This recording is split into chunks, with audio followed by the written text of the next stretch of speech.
મિત્રો, સાબરમતી રિવરફ્રન્ટના ત્રીજા તબક્કાનું કામ ખૂબ ઝડપથી શરૂ થાય તેવી શક્યતા છે.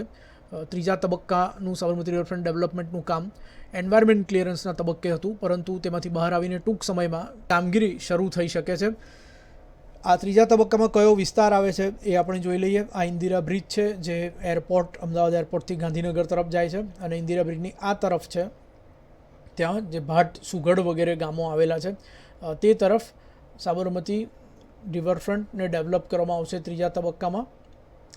અહીં એસપી રિંગ રોડ છે, જે નદી પરથી પસાર થાય છે, અને અહીં સુધી આ થશે ઇન્દિરા બ્રિજથી.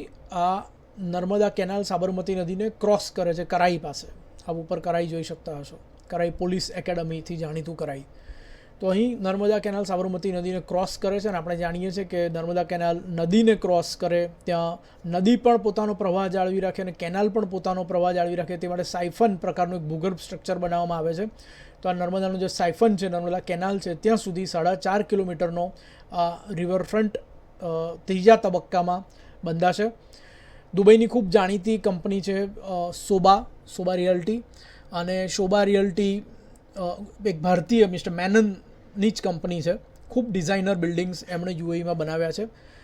ગુજરાત સરકાર અને શોભા રિયલ્ટી વચ્ચે 2 વર્ષ પહેલાં MOU થયો હતો, અને 1,000 કરોડ શોભા રિયલ્ટીએ ફિલાન્થ્રોપિકલી એટલે કે દાન તરીકે વાપરવાનું નક્કી કર્યું હતું સાબરમતી રિવરફ્રન્ટ ડેવલપ કરવા માટે. અને આ ત્રીજો તબક્કો છે, માનવામાં આવે છે 1,000 કરોડના ખર્ચે શોભા રિયલ્ટી દ્વારા ડેવલપ કરવામાં આવશે નર્મદા કેનાલથી ઇન્દિરા બ્રિજ સુધીનો.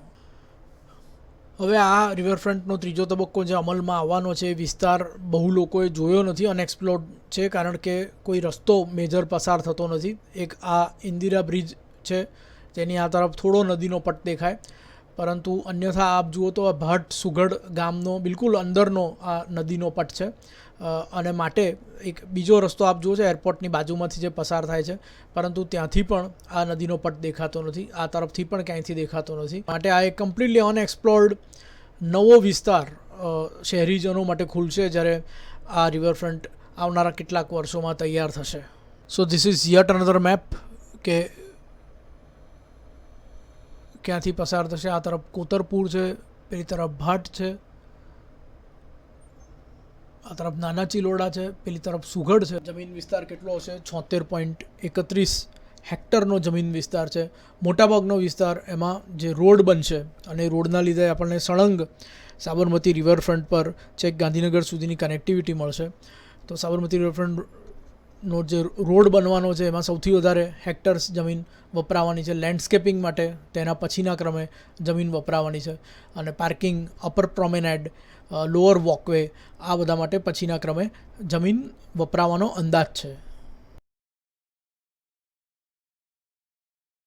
તો હવે આપણે સાબરમતી રિવરફ્રન્ટના આગળના તબક્કા જોઈ લઈએ, કે જેના વિશે હજી કોઈ MOU થયો નથી, દેર ઇઝ નો ટેન્ડરિંગ, પરંતુ જે આગળ તબક્કા થશે તે કયા થશે. તો અત્યારે તો આપણે જોયું કે ઇન્દિરા બ્રિજથી આ નર્મદાની કેનાલ સુધીનો ત્રીજો તબક્કો, એની પહેલાંનો બીજો તબક્કો જેનું કામ સુભાષ બ્રિજથી ઇન્દિરા બ્રિજ વચ્ચે ચાલુ છે ઓલરેડી.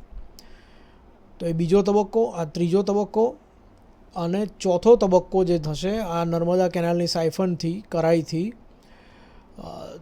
દીનદયાળ યુનિવર્સિટી અને ગિફ્ટ સિટીને જોડતો જે પુલ છે, જે આઇકોનિક બ્રિજ છે, ત્યાં સુધીનો હશે.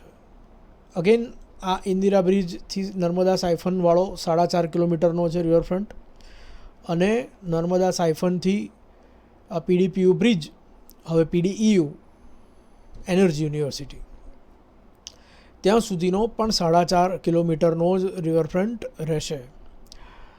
તો એના ડેવલપમેન્ટનું કામ, એટલે કે ચોથા તબક્કાનું ડેવલપમેન્ટનું કામ, કે એ અંગેનું કોઈ MOU કે કોઈ ટેન્ડર કે કોઈ પ્લાનિંગ હજી સુધી એની ઘોષણા નથી થઈ. પહેલાં તો આ ત્રીજા તબક્કા સુધીનું કામ પતાવવા પર ધ્યાન હશે, અને ઓફકોર્સ બીજા તબક્કાનું પણ કામ ઘણું બધું બાકી છે.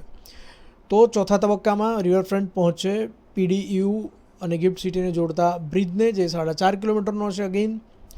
ત્યાર પછી 4.9 કિલોમીટરનો, એટલે કે 5 કિલોમીટર લગભગનો ગિફ્ટ સિટીનો રિવરફ્રન્ટ, તેનું કામ હાથ ધરવામાં આવશે. So this will be Deendayal યુનિવર્સિટીવાળા બ્રિજથી સમગ્ર ગિફ્ટ સિટીને આવરી લેતા આ પટ્ટામાં 4.9 કિલોમીટરનો તબક્કો ભવિષ્યમાં આકાર લેશે. તબક્કો માત્ર આટલા વિસ્તારનો છે, 1.6 કિલોમીટરનો જ છે. તે ગિફ્ટ સિટીનો આ જે શાહપુર બ્રિજ છે ત્યાંથી સંત સરોવર સુધીનો હશે. સંત સરોવર આપણે જાણીએ છીએ કે સાબરમતી નદી પર બંધાયેલો આડબંધ છે. આ પાછળ પાણી ભરાયેલું દેખાય છે. તો સંત સરોવરથી આ શાહપુર બ્રિજ 1.6 કિલોમીટરનો તબક્કો હશે. એ છઠ્ઠો તબક્કો હશે.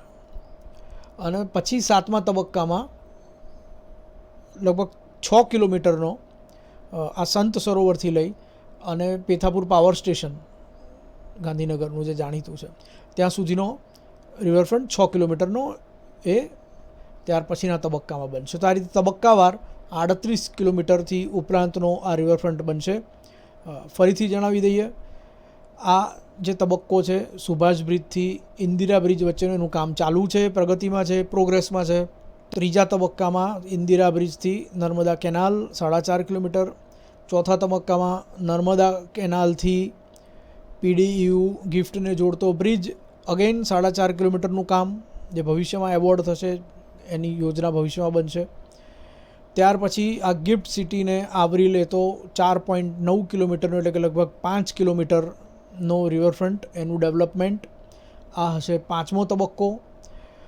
ત્યાર પછી છઠ્ઠા તબક્કામાં 1.6 કિલોમીટરની લંબાઈવાળો સંત સરોવર સુધીનો રિવરફ્રન્ટ ડેવલપમેન્ટ પ્રોજેક્ટ.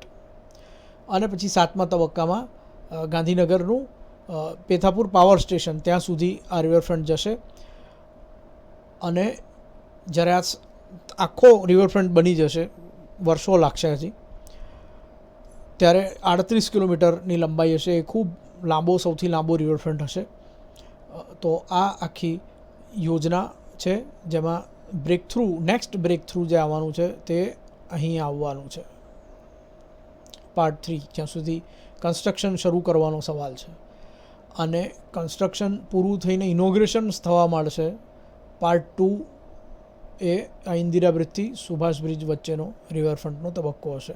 આ આખો રિવરફ્રન્ટ તૈયાર થશે તો એની સાથે રિવર ડ્રાઈવ રોડ પણ બનશે અને એટલે ગાંધીનગર જવાનો એક નવો જ રસ્તો લોકોને મળશે. અત્યારે ઇન્દિરા બ્રિજ પરથી પસાર થઈને ગાંધીનગર આમ જવાય છે. ભવિષ્યમાં રિવર ડ્રાઈવ રોડથી આ રીતે પણ ગાંધીનગર જઈ શકાશે. તો એક નવો જ રસ્તો પણ ખુલી શકશે.